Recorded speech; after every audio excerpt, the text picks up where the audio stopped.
Hello, everybody. Sidelines football beat writer Anthony Fiorella here. We are previewing the matchup for Week 2, Game 2, as the MTSU Blue Raiders travel to Syracuse, New York to take on the Syracuse Orangemen in the Carrier Dome.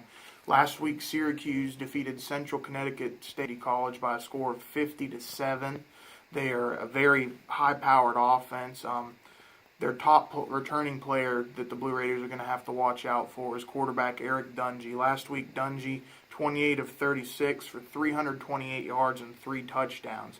And defensively speaking, last week for the Blue Raiders, they gave up 296 yards and 3 touchdowns through the air to Vanderbilt's Kyle Shermer. So in order to pick up a win in this game, they are going to have to tighten things up as far as their pass defense and pass rush goes.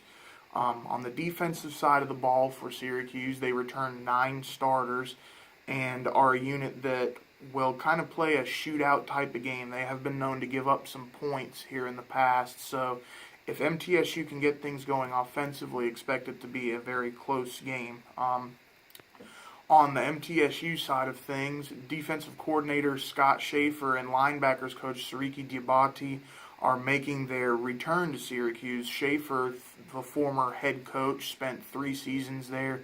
In his first season, took them to the Texas Bowl, won that game against Illinois. Diabate was actually a linebacker that played for Schaefer in his time there before going into coaching. And we got a chance to catch up with Schaefer earlier this week. Schaefer was all business, just trying to go back to Syracuse, focus on the win, did not want to speak about any of the hype surrounding him, so he is locked in, ready to have his defense ready to go. Diabate did say that it meant a little something more to him when he was spoken to earlier this week, but his linebackers, certainly ready to go. DJ Sanders in the press conference earlier this week stated that if we were able to defeat Syracuse, that Coach Schaefer and him would be best friends. So I think underlying there is something definitely, it means more for both of those guys going into this game to be able to pick up their first win as Blue Raider coaches against their former teams. Keys to the game for MTSU. Number one, on the offensive side of the ball, their offensive line is going to have to pick up their game. Last week, could not get anything going offensively against Vanderbilt because of the play of that offensive line. Brent Stockstill sacked 5 times. I think he was knocked down 12 times, if I'm correct about that. Could not establish the running game.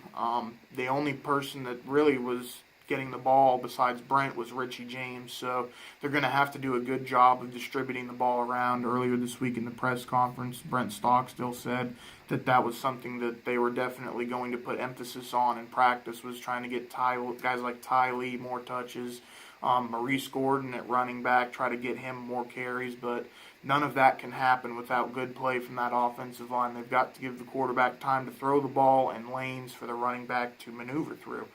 And then on the defensive side of the ball, a great second half for MTSU. They only give up 7 points against Vanderbilt. Last week they held Ralph Webb to just 49 yards after giving up 200 to him last year. So this week they need to take that momentum over to Syracuse. If they can play with that type of swagger and pep in their step, then this could be, a low-scoring affair for Syracuse. The game can be viewed on the ACC network. It can also be listened to on the radio on 102.5 The Game. For Sidelines Sports, I'm Anthony Fiorella, wishing you folks a great weekend.